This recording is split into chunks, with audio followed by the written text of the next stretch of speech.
नमस्कार, आप लाइव बिहार देख रहे हैं। मैं हूं राजमोहन तिवारी।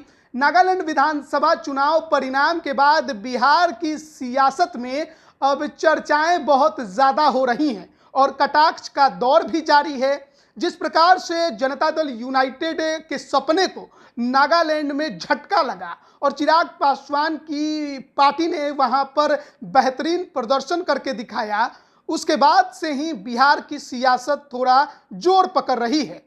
लेकिन उससे भी ज़्यादा बड़ी बात तब हो गई जब जेडीयू के इकलौते विधायक नागालैंड में उन्होंने बीजेपी गठबंधन को समर्थन देने का ऐलान कर दिया। उसके बाद हर कोई इस बात का इंतजार कर रहा था कि जनता दल यूनाइटेड की तरफ से इस पर क्या कुछ प्रतिक्रिया आएगी। प्रतिक्रिया आई भी और उपेंद्र कुशवाहा ने उस पर जमकर तंज भी कसा है। आपको बताएं कि बिहार की 3 क्षेत्रीय पार्टियां आरजेडी, जेडीयू और लोजपा रामविलास ने नागालैंड विधानसभा चुनाव में अपने अपने उम्मीदवार उतारे थे। आरजेडी का तो वहां खाता ही नहीं खुला। जनता दल यूनाइटेड को 1 सीट मिली, लेकिन पहले के तुलना में वोट शेयर नीचे गिर गया। दूसरी तरफ लोजपा रामविलास वहां पर 2 सीट जीतने में कामयाब रही, पहली बार चुनाव लड़ने के बावजूद।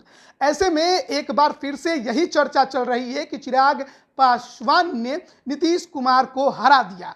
बिहार में तो 2020 के समय कांड किया ही, लेकिन खेला उन्होंने नागालैंड में भी जाकर कर दिया।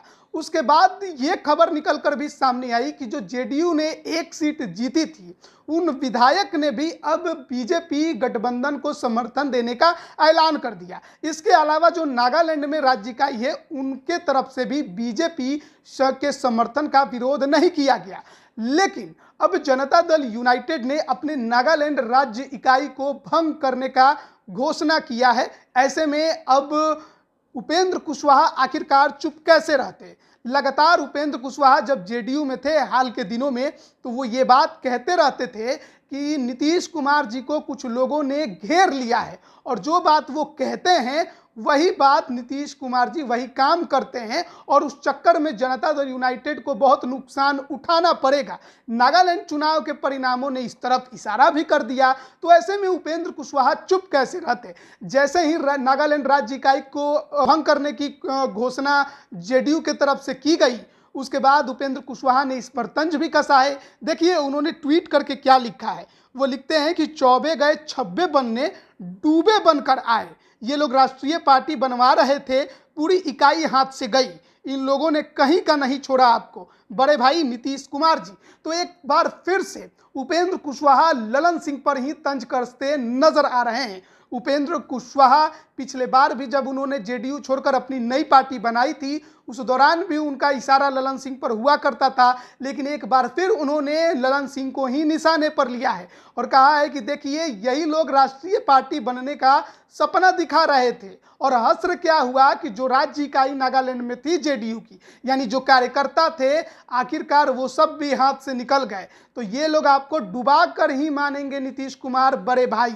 तो नीतीश कुमार को तो बड़े भाई उन्होंने बताया, लेकिन साथ ही साथ ये भी इशारा कर दिया कि जनता दल यूनाइटेड को डुबाने में लगे हुए हैं ललन सिंह, या फिर उनके अलावा जो आसपास कुछ और नेता हो गए हैं। नाम उन्होंने नहीं लिया है, लेकिन हर कोई समझता है कि इशारा किसके तरफ वो कर रहे हैं। अब देखिए, अब उपेंद्र कुशवाहा के इस बयान के बाद जेडीयू के तरफ से क्या कुछ प्रतिक्रिया आती है। लेकिन जेडीयू अभी बैकफुट पर जरूर दिखाई दे रही है, जब चिराग पासवान की पार्टी से भी कम सीटें और वोट शेयर भी काफी कम जनता दल यूनाइटेड को नागालैंड में मिला है। बन रही है लाइव बिहार के साथ। आप सभी का बहुत बहुत धन्यवाद। लाइव बिहार यूट्यूब पर सब्सक्राइब और फेसबुक पर लाइक जरूर करें।